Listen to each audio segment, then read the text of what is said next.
The following content is provided under a Creative Commons license. Your support will help MIT OpenCourseware continue to offer high-quality educational resources for free. To make a donation or to view additional materials from hundreds of MIT courses, visit MIT OpenCourseware at ocw.mit.edu. This course for pass fail, you should turn in your weekly reading report. And I'll send the email also. I'll give you two buyout, since I haven't said this before. Two buyout means you can skip two reports, but if you are below that, you can pass this course. So pass fail, okay? So I'll send that announcement. I came back this morning from San Diego.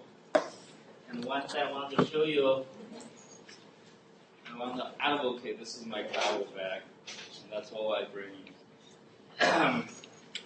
Because now I feel, one day my son had a homework assignment, carbon footprint, and he came back to say, we will be below the average, except you travel too much. So my footprint just tremendously raise the family carbon dioxide footprint. My way of trying to redeem a little bit is by traveling light. And I was in a meeting in San Diego. This meeting was on the application of thermoelectrics. So we actually in the last 2 days really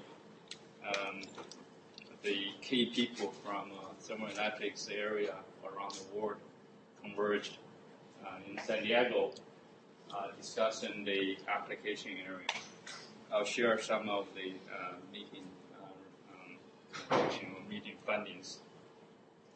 But I want to start by some of you read the one or both of the papers, the assignment. The one is by Crowley-Wanning on the inconvenient truth, and the story is he attended one of those conferences organized by Al Gore, and so that was a good title, inconvenient truth title, and I know he called me at the time and was asking some slides. So whether you had any thought.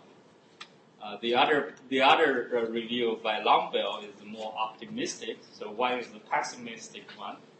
The other is, I think, is the more optimistic one. And I don't know which side you're in. What's any thought on that? Or anyone have any opinion? Yes. I thought they kind of were saying some of the same thing with a different tone. Because they both were saying that, if this is going to be useful, it's for low power, niche applications, maybe some recovered heat applications. Mm-hmm. And then the difference was, in terms of, I think it was Bell was saying, this is going to be a great impact if you can do these applications. And Cronin Binning was more like, you can do these applications, but it might not make that much of an impact overall, and you're never going to touch the large-scale energy sector with thermoelectrics. Okay, yeah. So I would buy into but still in terms of the impact, conclusions seem to be a little bit different, right?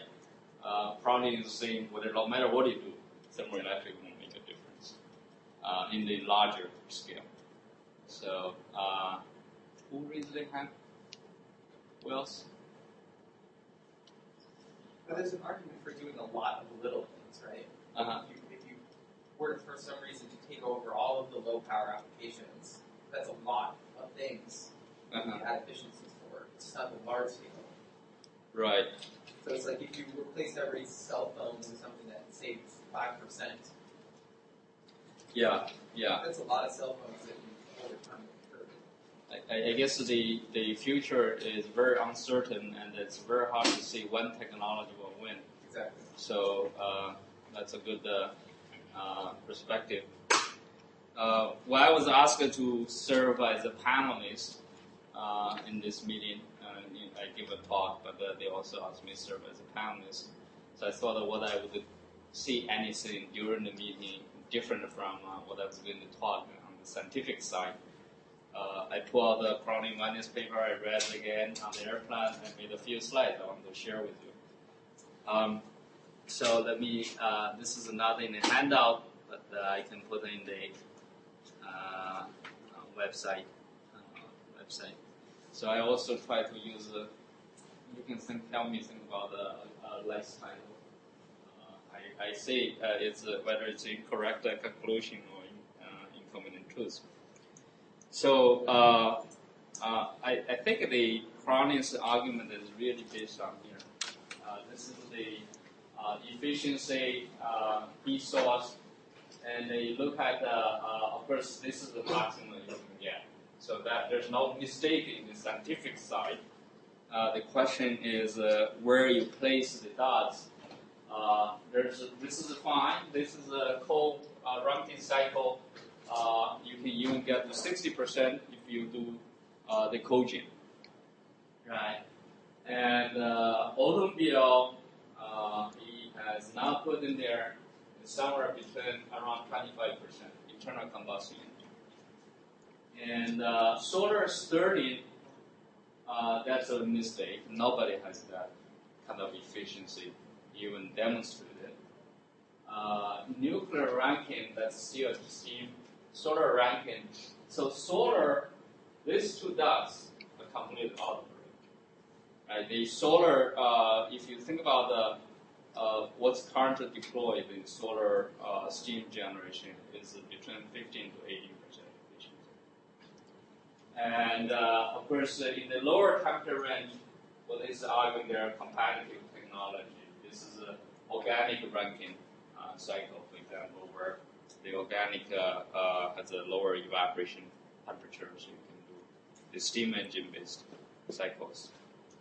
So that's his argument. Basically, you say the thermoelectrics, even you potentially get into 2, you can make much sense compared to, of course, if you compare with this dot, right?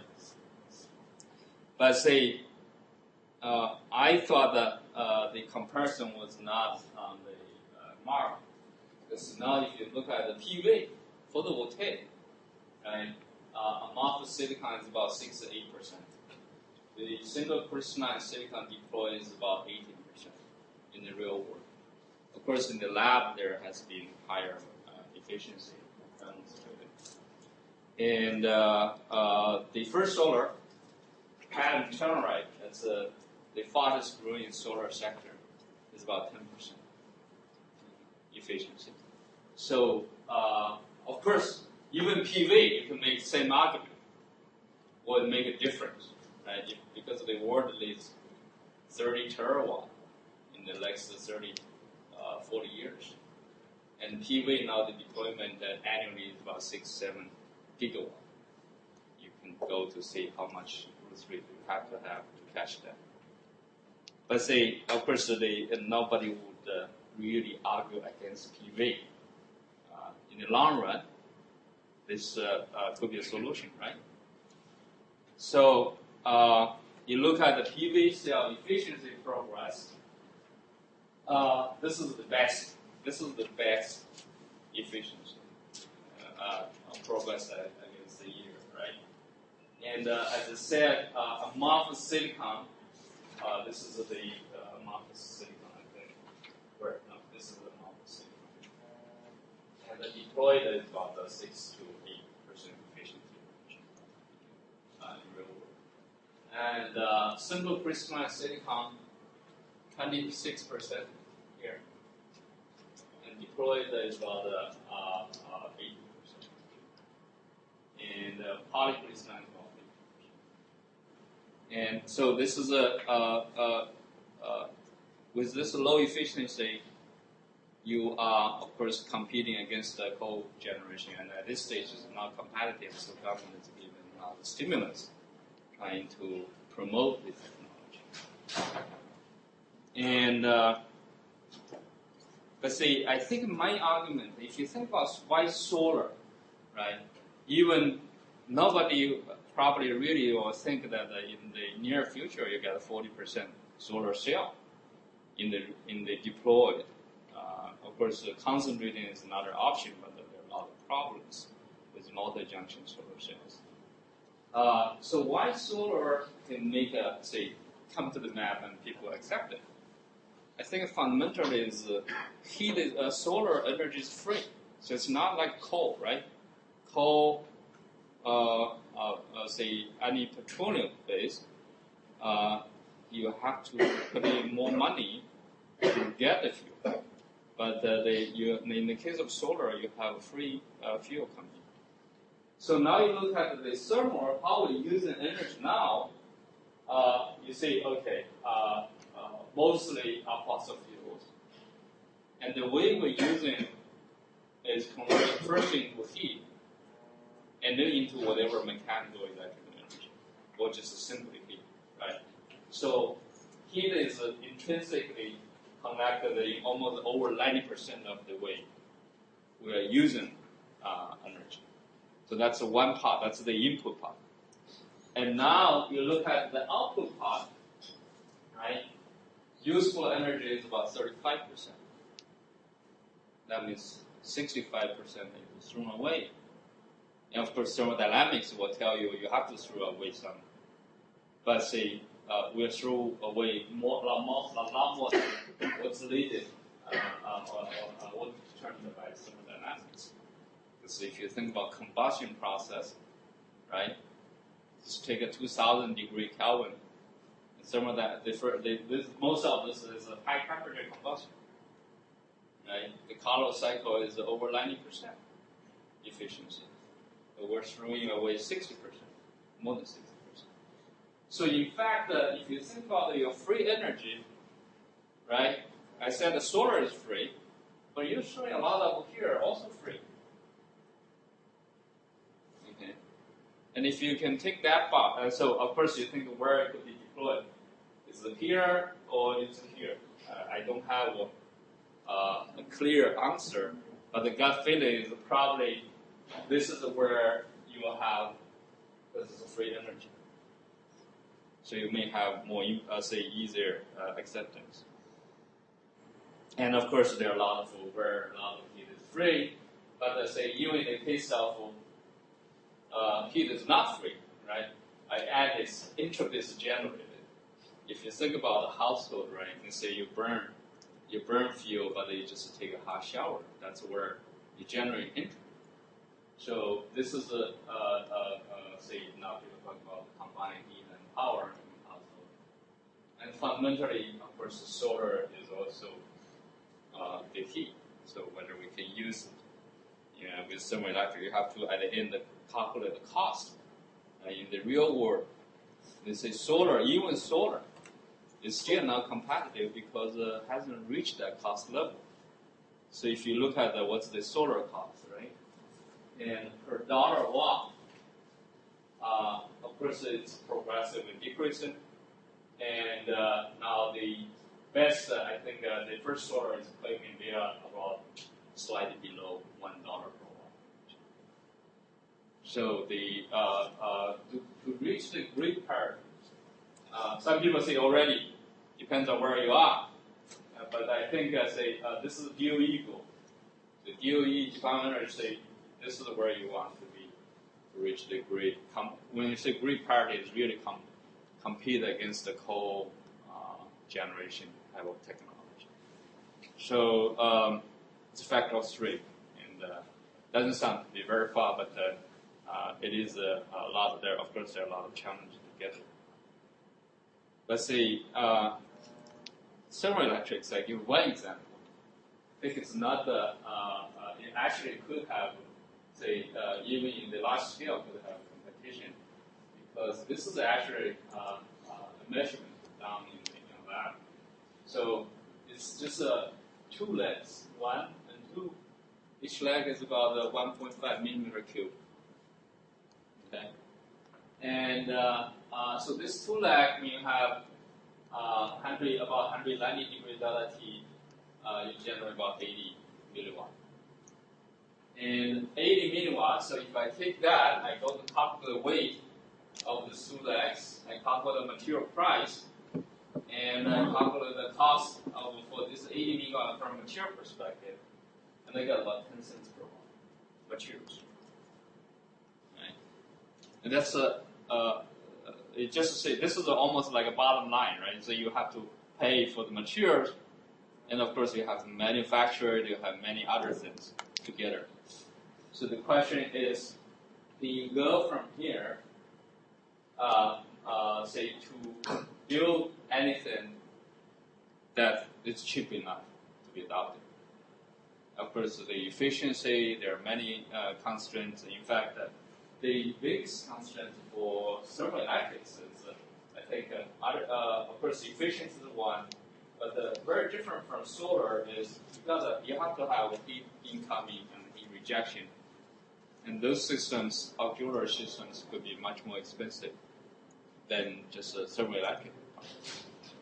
So, again, this is where I think a lot of your engineers really think where it could be used. You know, so there are a lot of room for innovation. And the workshop I went to was organized by Department of Energy Efficiency. And the focus there is the automobile, because the automobile now is the biggest driver for thermoelectrics, because there's the waste heat from the engine, right? So if you think about 40% of the heat actually goes through the exhaust. And it's really government legislation. The government, particularly in Europe, there is legislation, I forgot the year, I have loads, that a few years down the road, and the CO2 emission, there's a standard per 100 kilometer. And if you are 1 gram above that, it's a penalty of 95 euros. So with the 95 euros, so if you roughly you need a 3% fuel saving to get that 3 grams, and so that means the system has to be around 300 euros to have a few hundred watt of 300 watt, let's say 300 watt of electric power. So roughly you have a $1 per watt range you are coming in there. I thought automobile is the hardest problem. In fact, I was the BMW guy was saying the same thing. I agree with him, and I thought a lot in the past. And if you can do automobile, you can do anywhere. So if that area is successful, I think there are a lot more impact. But unfortunately, that's also hardest because it has to be very space constrained, very efficient, weight constraint. Right? When you add a weight to the system, you actually create a penalty. The efficiency of the automobile drops. So there are a lot of constraints, but see the dynamics is it's there where the government is putting money. So unfortunately, thermoelectrics is very dynamic in terms of dynamic situation where the money came from automobile is driving hardest application, and which is not quite sure whether it will be completely successful or not. Right? You're tackling the hardest problem. But I thought that there are many other areas where you could innovate. Maybe it's not as hard, I think. Of course, the challenge is where the money then is. So, chicken egg problem. But I think we need more success to stimulate the interest from both government and the public. And clearly you see I'm on which side of the fence. because I'm biased. Now let's come back to the science, right? I know that for many of you, it's a very steep dive. We start from nothing. I assume that particularly from mechanical engineers, and a lot of those concepts, I was reading your report, a lot of those concepts are foreign, and which is expected. But say, what I'm going to do, hoping is to bring you to where I was yesterday, in the list today and the next lecture, hopefully part of the next lecture. And where I was yesterday there was talking about the most current topic in thermoelectric research.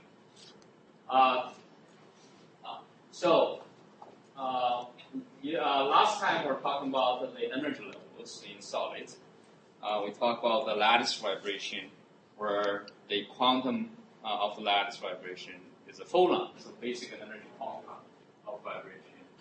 And of course, most of you, I had a colleague when I was a UCLA faculty member, and he said in my course, three courses down the road, that I still don't understand what is a phonon. It's not a real particle. Right? Phonon is a collective vibration, and you have a lot more easier acceptance to the name of photon.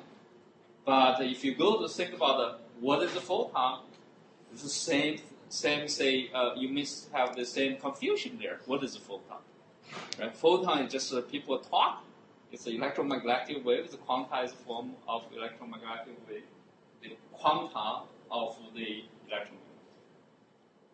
And I took a course in quantum mechanics, and midway there was a substitute professor at Berkeley, and he asked the class, anybody understood? No student dared to raise their hand to understand quantum mechanics. That's the correct answer. Nobody understood it.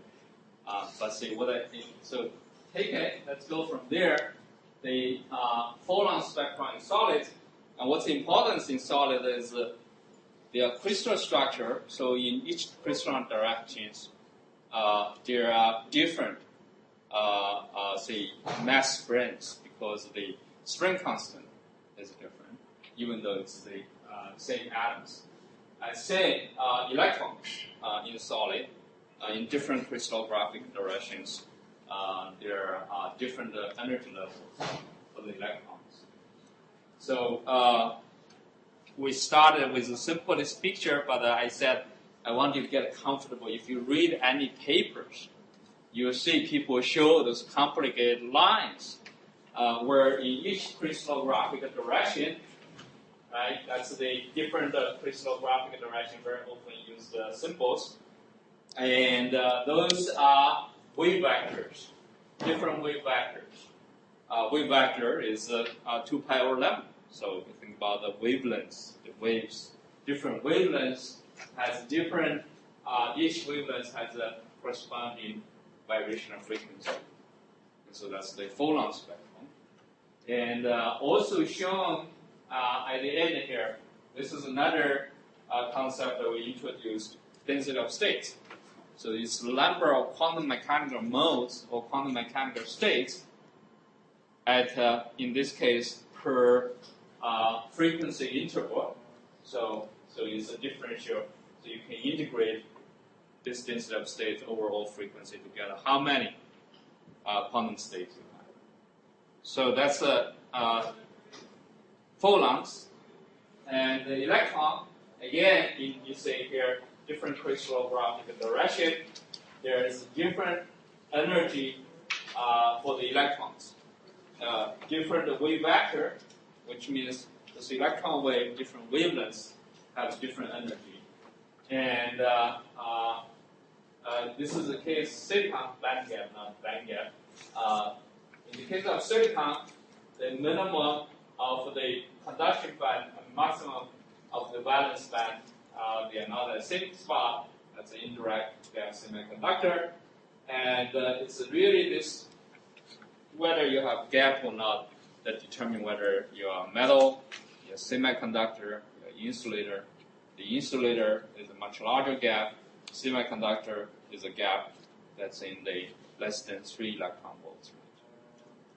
Right? And gallium arsenide is direct gap with minimum maximum is at the same wave vector location, and they have very different optical properties.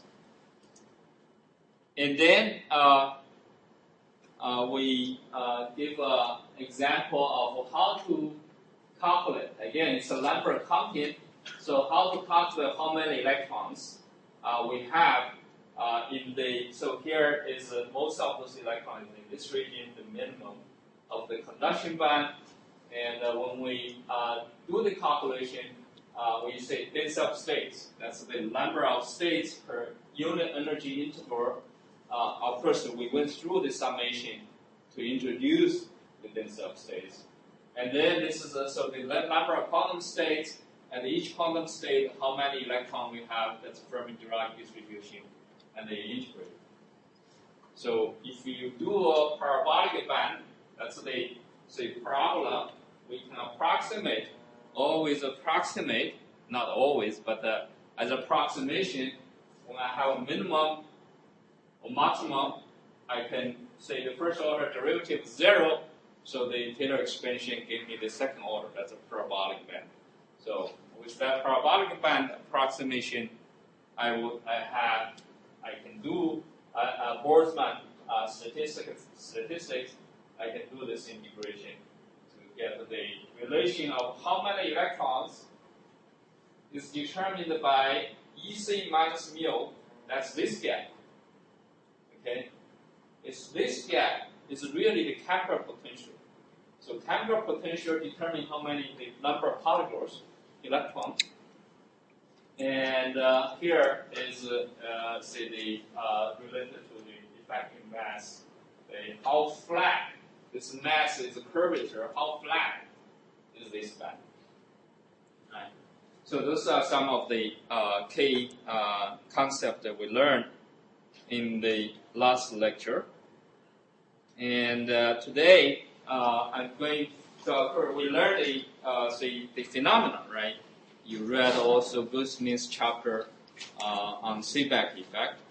And today we're going to have more mathematics, going to have expressions for those coefficients. What determine the electric conductivity? What determine the Seebeck coefficient? What determine the thermal conductivity? So that's the goal here. And I will still use the same picture I presented in the first class, where I say I look at how many particles are going from left to right, and how many particles from right to left, and the difference give me the flux. And this flux could be heat flux, it could be charge flux, and so with that we'll have the mathematical expressions for all the transport coefficients. So let me start with electrical conduction.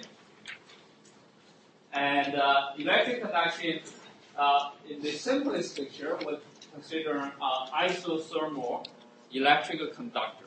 So there's isothermal, there's no Seebeck effect. Just a simple potential flow. I have an electrical field, and the electrical field, you keep here. This is the most, for mechanical engineering, including me, the most troublesome point is the electron has a negative charge.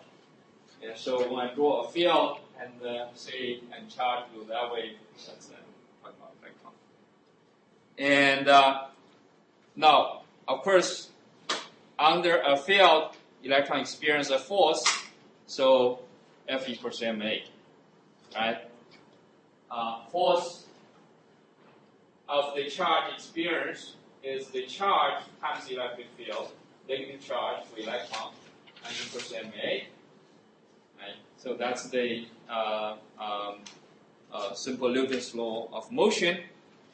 And but the electron do not travel very far because they will collide.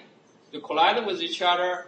They collide with by the phonon, the lattice vibration, also distort their motion. So once in a while, between the collision, they go straight.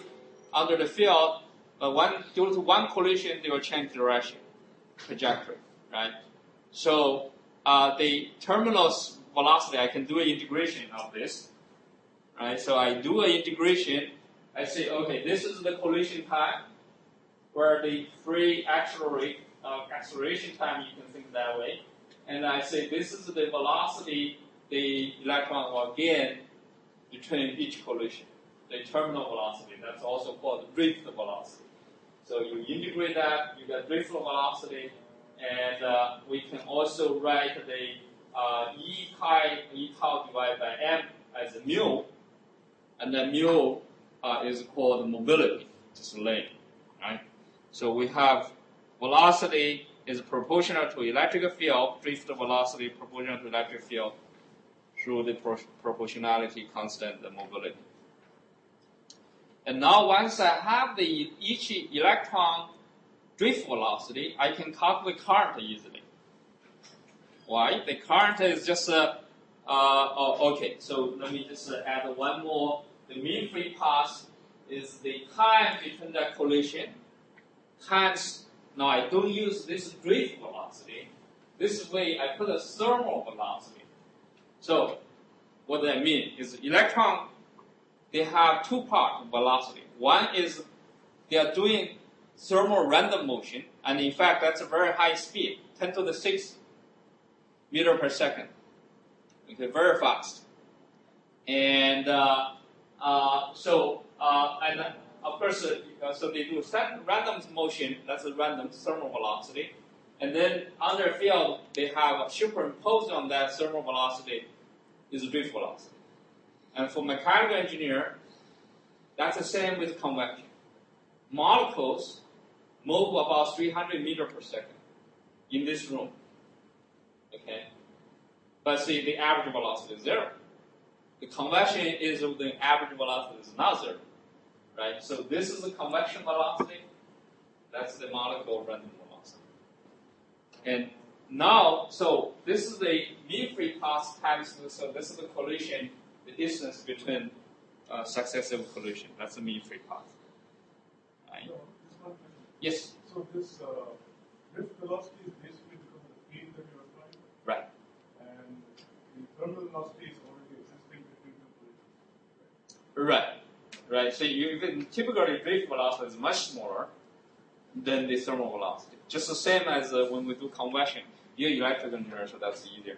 Let's say when we do convection, it's 10 meters per second is pretty fast wind, right? But the molecule is 300 meters per second. It's moving around. Okay. Of course, electron thermal velocity could be 10 to the 6.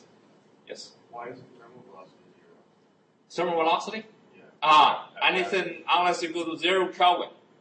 But like the average, not like the root mean. Is that like the root mean squared?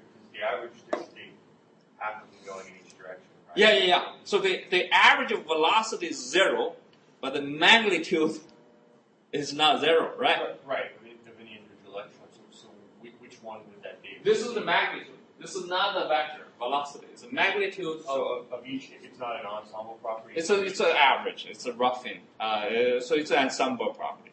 So it's like the root mean squared. Right. So okay, how you estimate it is 1/2 kBt. We said before, roughly 1/2 mv squared. So that's your thermal, because this is the thermal energy, and the kinetic energy, that's the kinetic velocity.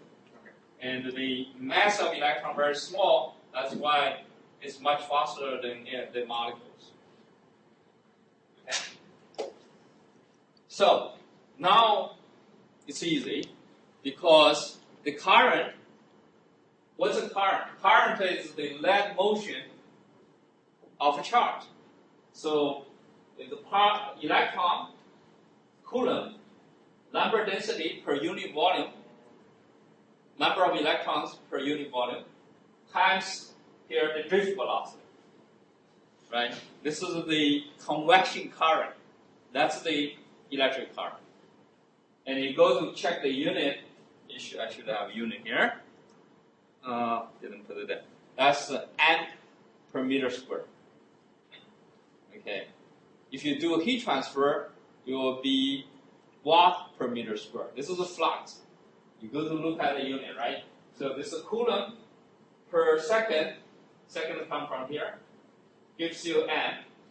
Here is a meter cubic. 1 over meter cubic. Here is 1 meter.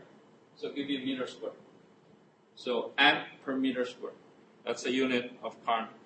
What is that? That's Ohm's law, right? So here is a few steps. You got that picture. You learned from high school. This is the Ohm's law. Electric current is proportional electric conductivity times electric potential. Electric potential, if you do electric field is the electrostatic potential gradient. So that's read into differential form. Okay? And in fact, this is very similar. If you replace this with temperature, that's a Fourier law. So all even though one seems like a convection picture, the other seems diffusion picture, but they all collision dominate transport process. It's all collision laws, the diffusion phenomena. Okay, so that's the Ohm's law, right? And now let's go to, it's isothermal in the previous case. Now I'm putting a temperature gradient. I want to consider a coupled transport. Thermoelectric is a heat and charge coupled. And of course, when I have a building, potential, I still got that convection drift power. What's different now is I have a temperature gradient. So the molecule, the electrons, I'm used to talk to mechanical molecule, right? So electrons here move faster than electron here. Now there's also diffusion flux of charge. So to consider that diffusion flux, I have from left to right and right to left. That's what I did for heat conduction before. So the electron flux law, okay? So here I have previous one from previous slide, right? The Ohm's law, that's the drift part. Because I have electric potential. But also I have the diffusion part. This is going from left to right. This is from right to left. Again, I carry this negative sign, negative charge. Right? This way should be thermal velocity, right? I should have been more careful. It should be thermal velocity because they are randomly jiggling from left to right and right to left. And the Lambert density, and in this region, 1 mean free path, you can go zip through. Longer than 1 mean free path will collide Chen directions. So I'm only considering those within 1 mean free path that can zip through from left to right. And then on the right to left, 1 mean free path can go half of them only. Right? Because they go equally going all directions, random. So this is the same way I did for Fourier law, the diffusion part. And now I do the Taylor expansion, the different expand over at x. So I do the Taylor expansion. I have e with x squared tau d dx. And this part I'm just talking. I messed up negative sign. See? That's what I say. I really don't like the negative sign in the electrons. Historical mistake.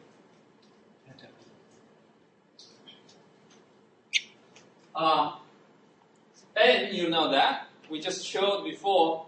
N is related. The electron density is related to the temperature and the local chemical potential. EC minus mu is the chemical potential. That's what I reviewed from last lecture. Right? So now temperature depends on location, space, And EC minus mu, I can think of this mu, chemical potential, depends on location. Because N really, say mu determine N. So both depend on location. So if I take the dN dx derivative, I have dx dt dx and d mu dx. The sum of velocity is also functional. Very good question. I can't do that simply in here. So I just do 1/3 weight square. Otherwise, I'll have to put it inside dN dx. So that's why my coefficient will not be accurate. Okay? How much is the thermal velocity different from Fermi velocity? Thermal velocity is very different from Fermi velocity. This is okay. So some of you know all those concepts, but if you think about what's a Fermi level, I briefly mentioned this before. In a metal, take a simplest case. This is the electron energy level, and in a metal, Fermi level is here, right? So the energy of the electron is close to Fermi level because only those electrons are moving. The electron deep inside don't have any free space to move. So this one is the Fermi velocity, so mvf squared. So that's also, it turns out this also is their thermal velocity. Okay, those are the electrons, because the electrons do have this much energy. They will move around with this energy. But in the semiconductor, okay, that's a valence band, that's conduction band, and you dope, and your EF may be here. If you don't have the dope, that's what I was drawing before, right? So this EF, no electron have this EF. Electrons only in this region because thermally a small fraction of electron go there. So those energy is really, this is just a half kBt. Because relative, this kinetic potential is zero, say relative to the kinetic energy relative to here. Zero. So the only is about populate about half kBt. So half kBt is the difference between the energy of the electron and the chemical potential. No, not even chemical potential. Only relative to the bottom of conduction band that you see here. Oh, okay. But KGP is the ambient temperature, right? Yes. Yeah, so it could be anything. It could be like 0 degrees or Yeah. degrees where you don't Oh, yeah. But see, the average energy of those electrons near that conduction band bottom is about half kBt each mole. Each. Yeah, that's true. Yeah. Okay. So I'm going to put in this, take a derivative. My sign might be screwed up. Go to check. I make it up again here. So here is what I have. I have this derivative, and also I have dt dx derivative. Okay? So now I have the chemical potential derivative. Phi is the electrostatic potential derivative. And it turns out, this is when you do detailed coefficient analysis, this coefficient and this coefficient is the same. So this is fundamentally is also called the Einstein relation, because here is the related to mobility, right? And here is related to the diffusivity. The chemical potential gradient give you the diffusion of the charge. And here is the motion. So Einstein didn't do electrons. Einstein did Brownian motion. Hypothesis of molecules in liquid. And he derived the relation between the molecular diffusion coefficient and molecular mobility in the liquid. And that relation turns out also to be true between electric conductivity, and here you can think that as the electron diffusivity. So this is generally called the Einstein relations, and if you generalize even more, is fluctuation dissipation theorem. So Einstein, that's his PhD thesis. If you were born at that year, you may be writing a PhD thesis, very important. He did Brownian motion, and really, it's interesting to read that he didn't even know there was experiment on Brownian motion. So he started statistical thermodynamics, the other branch of statistical thermodynamics. Before that, it was Boltzmann. Boltzmann doing gas. Einstein tried to do liquid. And go to read. It's not that difficult. Okay? So there is, like I said, diffusivity, conductivity is the same here. There's a relationship. And if we combine these two terms, I have rewritten this here into this equation here. And the temperature gradient, I write it into the next term. Right? So I have an electrostatic potential gradient, a temperature potential gradient, and a temperature gradient. So it's this three term that drives my current flow. In the case when I have a temperature gradient in conductor or semiconductor. Okay, and I continue this. I combine electrostatic potential with the temperature potential. That's called electrochemical potential. Some of you that do battery, you know the electrochemical potential in battery. And in fact, electrical engineers should also know that. It's not the electrostatic potential that drives the current flow, it's the combined electrochemical potential that drives current flow. And most electrical engineers deal with isothermal, so you don't consider this term, isothermal, but you have to consider this term. So there is always electrochemical potential gradient that drives the current flow, and so it's a very important concept, and it's hard to understand to some extent. Where is this electrochemical potential? So I said the EC, this separation here, is the chemical potential. And electrostatic potential, this is when I'm drawing a conductor or semiconductor. And if I draw relative to actual reference here, this EC is parallel. So electrostatic potential depends on where you plot your reference. So I can always shift up and down because it's the gradient that determines really the current, right? So there's a constant reference point.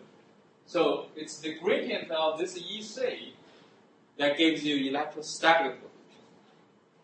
And so I have EC here minus A. The problem is energy. EC is energy. Energy divided by charge is electrostatic potential. This is always the historical problem, not my problem. Okay. Electrostatic is here. Chemical potential is here. So what's left is this electrochemical potential relative to absolute level. It's that gradient that drives current flow. Okay? So now I combine my electrical current. In the front, I just say this electric conductivity I generalize with the coefficient L11. And I combine all the two, electrochemical potential gradient So this is a typical, the generalized Ohm's law should be this one. Electric current proportional to electrochemical gradient with electric conductivity as a proportionality constant. And when I have temperature gradient, I have L12 as an extra term, the coupling between charge and heat. So that's the L12 here, due to the temperature gradient. It's really here what they created the diffusion. Yes? So what is this electrostatic potential again? You're saying it was the same as the gradient of DC. Yeah. But then that cancel out there, right? And then you should just get back to this one is the chemical potential. This is the electrostatic potential. The difference of these two give you the electrochemical. Okay. We can discuss more. This is the electrical energy. Okay. Now, I'm combining everything together. And Seebeck is when there's no current flow. Seebeck voltage is an open circuit. When there's an open circuit, no current flow, you can say, unlike that, there's temperature gradient, there's correspondingly electrochemical potential gradient. You put a probe there, you don't measure electrostatic potential. You measure electrochemical potential. Okay, the metal is connected to semiconductor. When you connect it, the metal will is the formula connected to the electrochemical potential. So you can only measure this. But we are doing one experiment where we really want to measure electrostatic potential when we're doing it. So we're doing, for example, we're trying to do, okay, there is a green boundary, green 1, green 2, and the green boundary there is the electrostatic potential. We can't measure it with the contact method, but we're trying to put an atomic force microscope, and there, when there is electrostatic potential, it will be electrostatic potential determine the repulsion or attraction. Okay, that's the Coulomb's law. When you calculate use the Coulomb's law, it's the electrostatic potential. So there's still there are ways to, I said the contact method can't distinguish, but there are ways to distinguish. Okay. So that's where the Seebeck coefficient is. Seebeck coefficient is defined as it really should be linked to d phi dx divided by dt dx. Should be, so here is negative d phi dx. Then it should be phi h minus phi c, and you can say it's related to the Seebeck coefficient now can be expressed in terms of EC minus mu, that's chemical potential. 3 kBT is the thermal energy, right? So the Seebeck coefficient has a very clear picture here. And this is so you can think of 2 parts. One is the chemical potential here, between here and here. That's EC minus mu. And the electrons average thermal energy in this region. But you ask mu, the Vx is a random velocity. So that 3 halves is not good. Because of Vx, I have to do integration averaging. It turns out it's 5 halves rather than 3 halves. I'll show you more exact expressions. Okay? So now, any question here? To go back one slide. Yeah. Why do we have, in the graph, why do we have the position-dependent energy level? Let's say for conduction band edge is... Yeah. Conduction band edge has a slope. That's the potential of the electrons, right? Potential of electron is divided by electric charge, give you electrostatic potential. Under a current flow, your electron, let's say the electrostatic potential is going downslope or upslope. Okay, I see. When I think about downslope or upslope, I always have to sit there thinking for a long time whether it's positive charge, negative charge, so I get confused. That's why I don't like the charge, negative sign. Okay. By the way, I don't think, let's say, for a mechanical engineer to understand this part, I have to sit there many, many times. And I think sometimes when you think you understand, you got to ask the electrical engineer, so you understand it is problematic. Okay? But it's good to sit there and think through yourself. Okay. Now, I said in the previous part that was electric current, right? Now I'm going to do heat current. Okay? Peltier coefficient is a heat current. So I have to think about the heat carried by the electrons.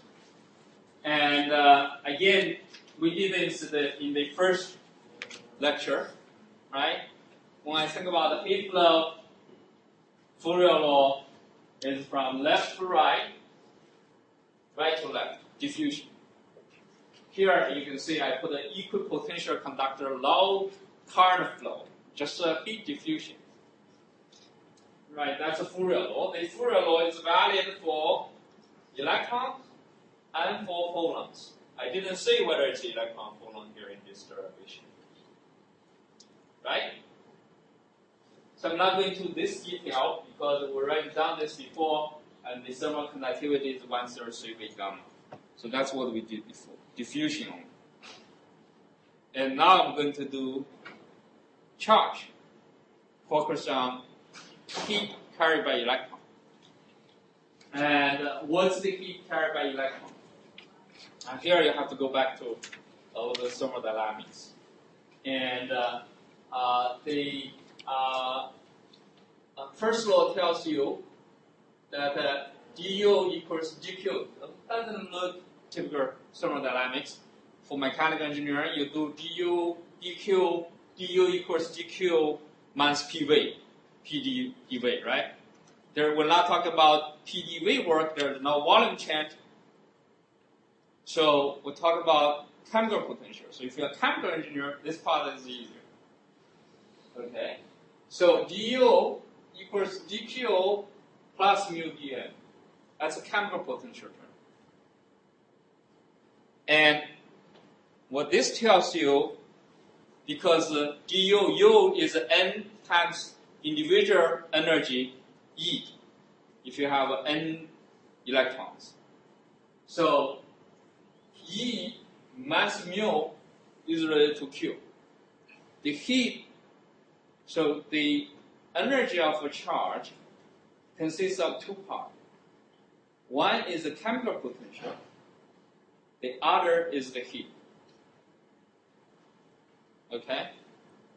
So E mass mu is the heat carried per charge. And now, if I take that, I say the heat carried per charge is E mass mu. Again, apply to the same picture going from left to right and right to left, right? So this is a velocity, random velocity, thermal velocity, Lambert density per unit volume.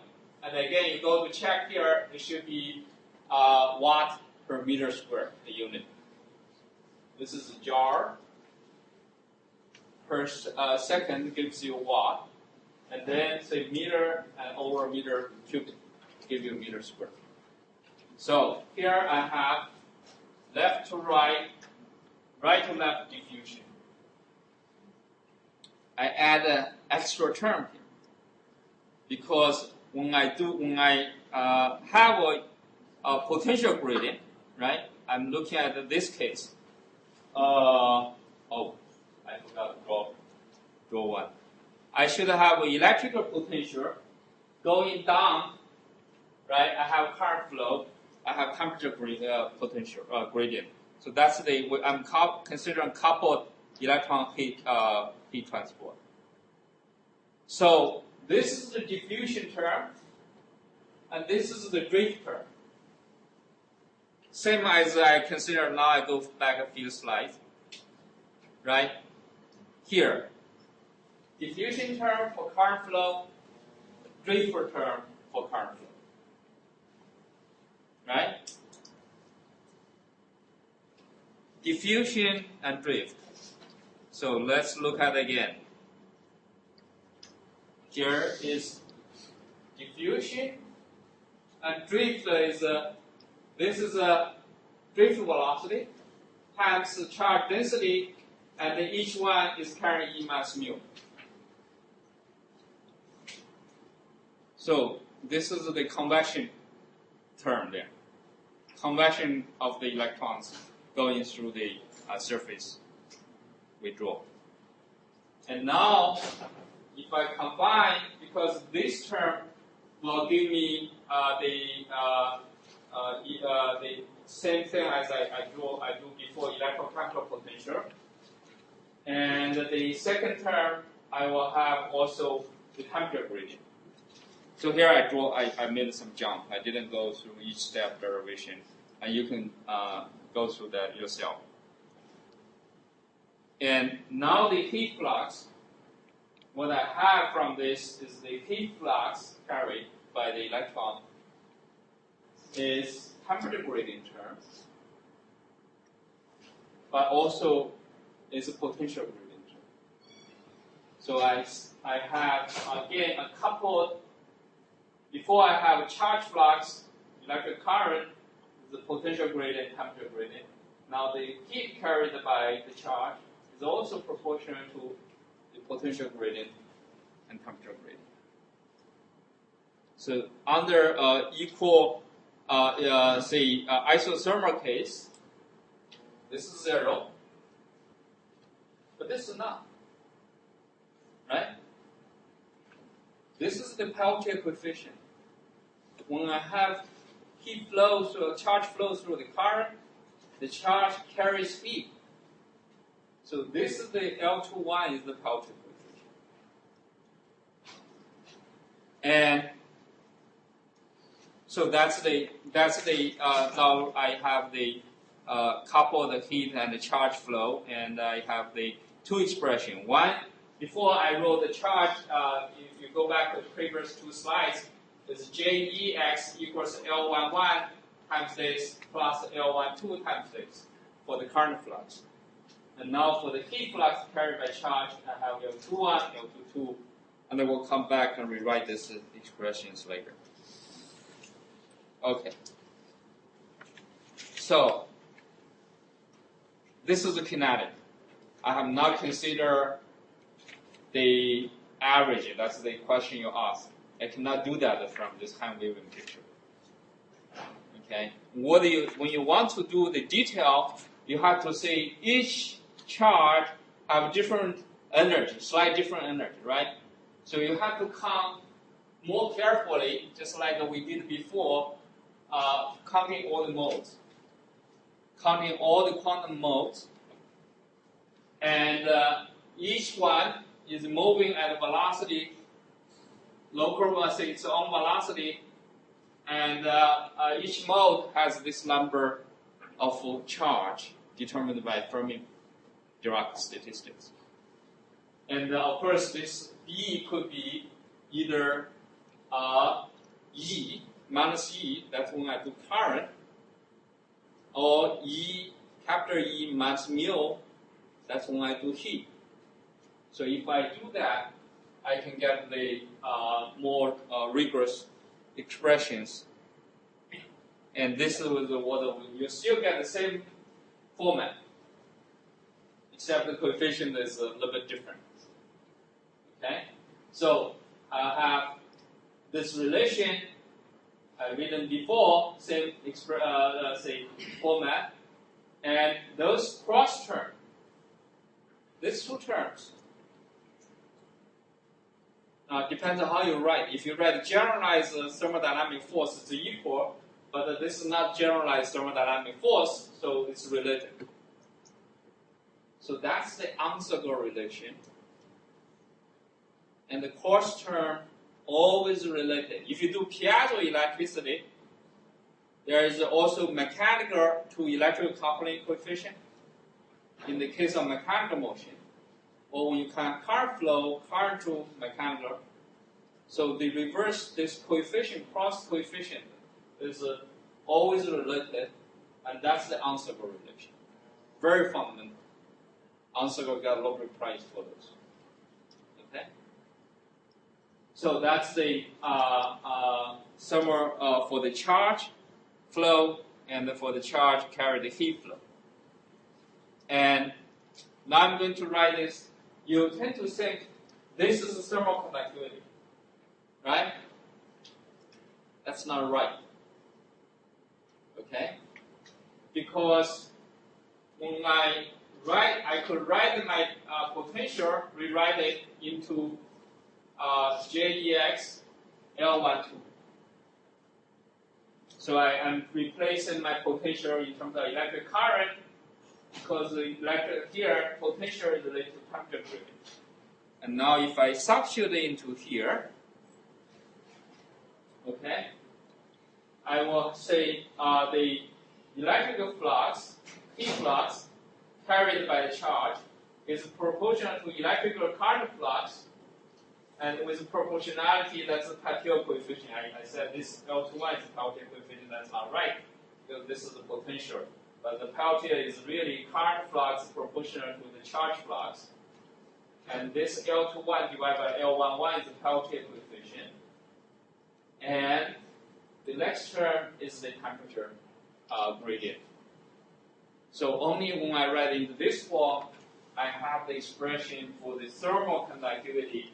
It turns out that for electrons, the thermal conductivity involves all four coefficients. Right? L11, L12, L12, L21.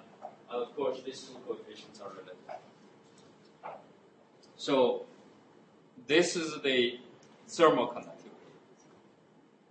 And now if I write more clearly using the parabolic band approximation, again, here I'm not going to go into derivation. Just say the same, I follow those steps and do, in fact, I need to go forward to my equation. We're not going into that. And here is my final expression. This is random velocity, relaxation time, which could depend on energy. And before when we do it, we didn't say it depends on energy. So we have, so this is a more rigorous expression. And density of states, and this is the other coefficient. So with that, you can actually, using those coefficients, you can actually go to model the solid. And what you have, the solid is really different solid, have different density of states, so the band structure is different. And sometimes it has multiple bands, so you have to consider multiple bands effect. Electrons and holes is another. So you can see electrons, negative charge, holes, positive charge, and those could all be taken into consideration using these formulations. Again, I don't expect that you fully be able to derive it. I didn't derive it, right? But this is where many people, when they try to interpret the experimental data, they go to those expressions and try to fit the expression. I said try to fit because you actually do not know exactly, for example, what's happening in the solid. Okay. I said the electric conductivity, electronic thermal conductivity, that's in the previous slide. So those are the electronic conductivity here. Electronic thermal conductivity. And the L11 is the electrical conductivity, sigma. And the ratio of this, if you go to do Fermi-Dirac statistics in metal, you can do those integrals. It turns out the ratio for for metal is a constant. And this is the so-called Weigmann-Franz law. And so that means thermal conductivity is very hard to measure. So if you measure electric conductivity in metal, as long as the lattice contribution is not large, you can roughly, I say roughly because this is not always valid, so you measure electric conductivity, you can go to estimate thermal conductivity, just based on this interrelation Weigmann-Franz law. So this L is the Lorentz constant, or Lorentz number. Let's say if you do semiconductor, it's not a constant. So in thermoelectrics, if you go to actually read thermoelectric literature, many people just take this Lorentz number and they say, okay, I measure electric conductivity, I want to find out what's electronic thermal conductivity, I calculate. They will take this constant number and they subtract the total measured thermal conductivity, so the rest is due to Phonon, lattice vibration. And that often lead to very weird result. They can't interpret those Phonon because they did the wrong calculation. In semiconductor, L actually depends on, you have to calculate it. You have to go back to calculate the electronic thermal conductivity using this transport coefficient and the electrical thermal conductivity, electrical conductivity. I'll give some examples later. Okay? And again, so let's go back to look at what it means. Right? What's the feedback coefficient? So if you look at it, that's from the previous expression there. And it's really, the feedback coefficient is the weighted average of electron energy relative to EF. EF really is mu, chemical potential, okay? In electrical engineering, the chemical potential and Fermi level is typically mixed together. They don't distinguish very carefully. So EF weighed against the electric potential, electric conductivity at each energy level, and that's really the average energy of the charge relative to the chemical potential. So that's still what I said before. And the electric conductivity is the density of states, velocity, electrical relaxation time, electron relaxation time, and DFDE. We'll show more later on. So with that, now you can see why metal is not good. Okay? Metal is not a good material for feedback because feedback is too small. But why metal is feedback too small? And this is because in the metal, EF is in the band, okay? And the average energy of electron relative to EF, right? So the electron in metal is about half is above, half is below EF. Okay? The electron below, because the Fermi Dirac distribution is roughly over kT, that's the electrons. Only on this region, kBt, in this region, there is movable charge. I draw too wide. It's really just a very narrow. Okay? Above is positive heat. Below is negative heat. When they move together, the positive heat energy above the chemical potential move forward. Energy below the electron below the chemical potential carry negative heat forward. At the end, they two cancel. So you got a very small feedback coefficient. So metals have very small feedback coefficient. And if anybody has any idea to cut this part off, you can win big. I don't know how to do it. Okay? Or cut the upper part off. So in metal, do you have ways? Think about the ways. How I can place something to scatter potentially half of this So if you scatter the bottom part, you get a positive feedback coefficient. Current flow, heat flow in the same direction as current flow. If you cut the positive part, you get negative feedback coefficient. The heat flow opposite current flow. Okay, so this is where if you do materials research, you have to think hard on this. How you could potentially manipulate the material to create this asymmetry in the current heat carried by each charge, right? Semiconductor is better for seabed because, okay, of course here what I'm drawing is the density of states. If you think about this, I said seabed is the average energy, so semiconductor, for example, if I dope it so that Fermi level is here, and the average energy is relative here, so there's no negative part to cancel, right?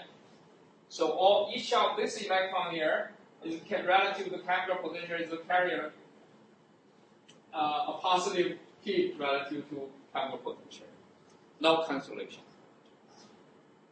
Thermoelectrics is typically not here; they dope actually into here. So the bottom part is actually not good. Only the top part is better. Why they want to dope it there is because when you put your chemical potential here, the number of electrons here is very small.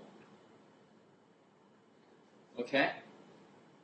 And the number of electrons is very small, so the electric conductivity here this is proportional to the number of electrons. So what do you want? Right, because at the end, the ZT is S squared sigma. Remember, ZT, figure of merit is S is the seebeck coefficient, S squared times the electric conductivity.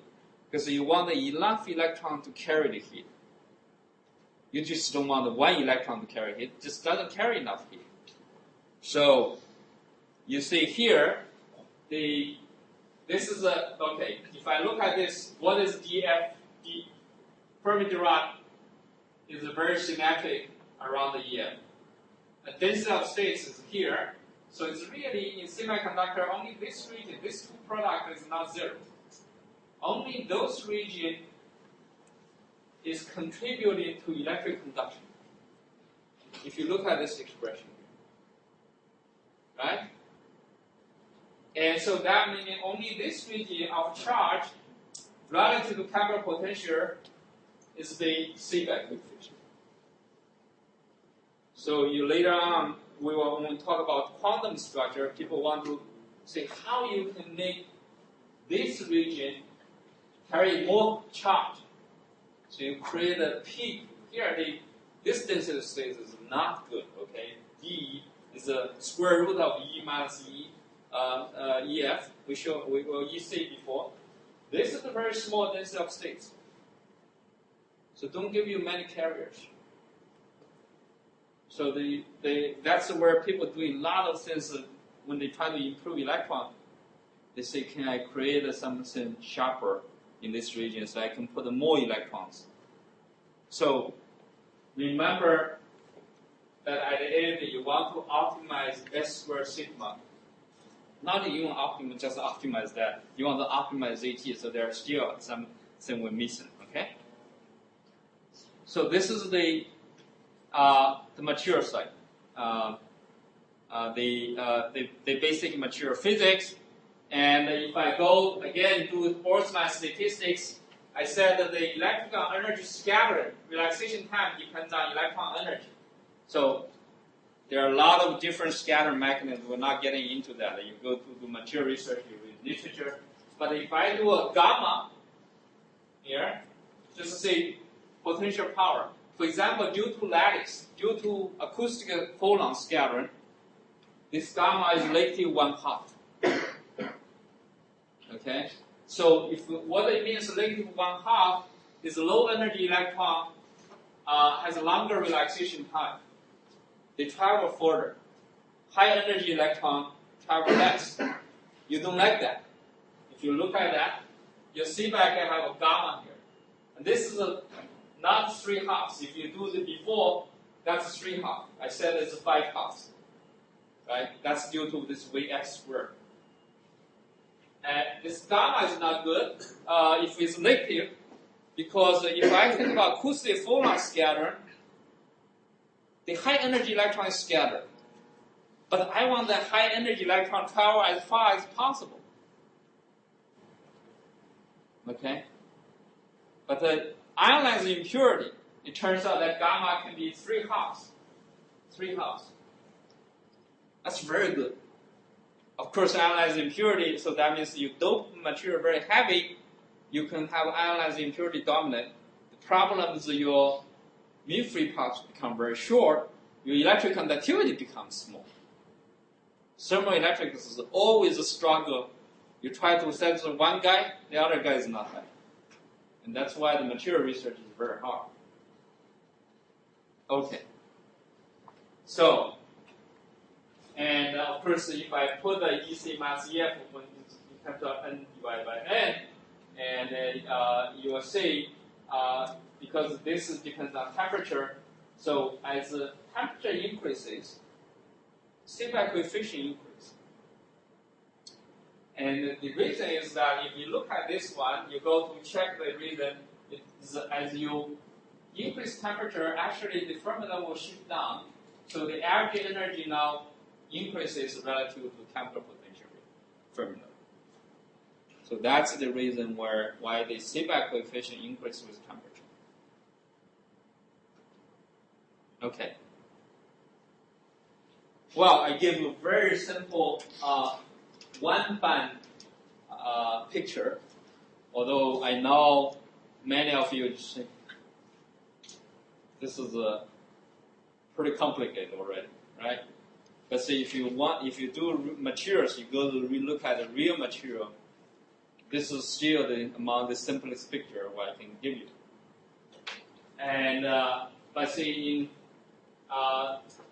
in real material, for example, I have electrons, I have holes, positive charge, right?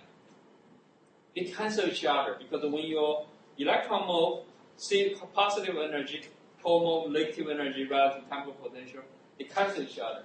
So Seebeck for electron is negative, for hole is positive, and you combine when you have two different electric conductivity for electron and hole. And what's worse is this thermal conductivity. They just don't not only combine electron hole and lattice vibration, but they carry a cross term. This is because when the electron and the hole both diffuse from one place to the other, there's an extra energy across the band gap, right? That extra energy, so when electrons go from one diffuse to the next place, they combine with the hole in the next place, they carry a lot more energy. So this is a bipolar contribution of thermal conductivity. Very bad. Okay? And it took me several years to understand the bipolar. So even if you don't understand everything, you can still do research there. Okay? When I first wrote the thermoelectric proposal, I didn't know whether a metal was good or semiconductor was good. Just to make you feel more comfortable. Okay. Look at this. This is the real material now. And this is actually out of our experiment. This is the Seebeck electric conductivity decrease with temperature.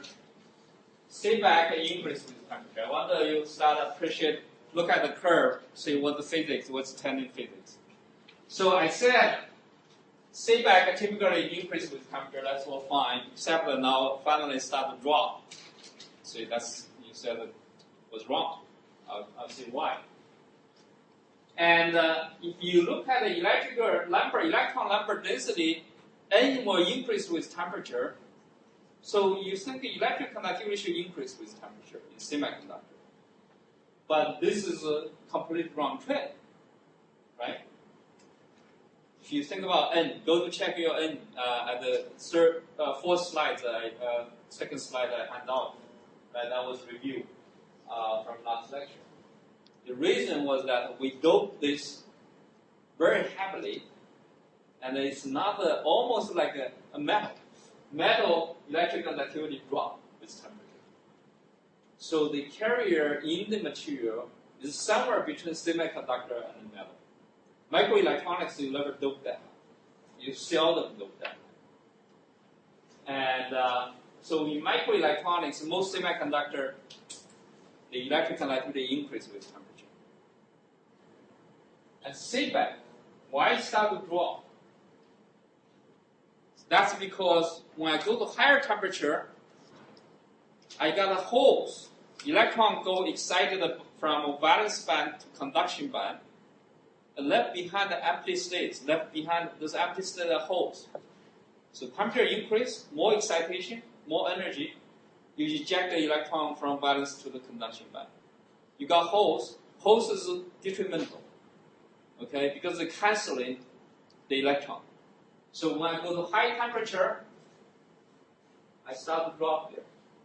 The holes start to cancel. Okay, what do? You can dope it heavier. So this has higher electron number. Now shift to higher temperature. Shift the pit. You can play with doping for different temperature. Right? Okay. But here you see the tricks here. You have to optimize it. And you can, if you do material research, you can just miss the optimization. You may get the gold thrown away. That could happen. Okay.